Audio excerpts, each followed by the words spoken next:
the obesity rate in the U.S., 30 years ago, there was about 22% of American adults were obese. Now it's close to 40%, so that's been quite a rise. It's a new report that shows that diabetes diagnoses are dropping. The number of new diabetes cases each year has been going down for almost 10 years. And that's puzzling because diabetes is very closely associated with obesity, and obesity's been going up. This was done by researchers at the Centers for Disease Control and Prevention in Atlanta. They think one explanation is that in the late 1990s, they changed the definition of what counts as diabetes. They expanded it, so people who didn't used to be counted as diabetic were.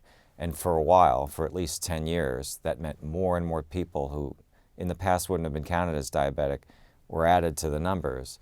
But when they did that expansion, they were catching cases that had been out there that hadn't been diagnosed before. And they think that all that settled out after about a decade went by. So as the new cases were diagnosed, say from 2011 on, it wasn't finding old cases that had been out there and now are being added because of the new definition. It's just legitimately new cases. So they think that that rise may have petered out, and that may be part of what happened.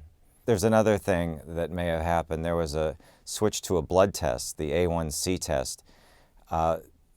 The test is much easier for patients to use and doctors to perform, but it may be having some false negatives. It may be missing some people. Another possible explanation is the diagnosis of prediabetes. More and more in the last 10 or 20 years, when patients who are heavy and their blood sugar is changing, but they're not quite bad enough to be called diabetic, the doctors are being more aggressive and saying, hey, you have prediabetes, you got to exercise, here's a prescription for a lifestyle change. These things will help you head off becoming diabetic. Maybe that's paying off.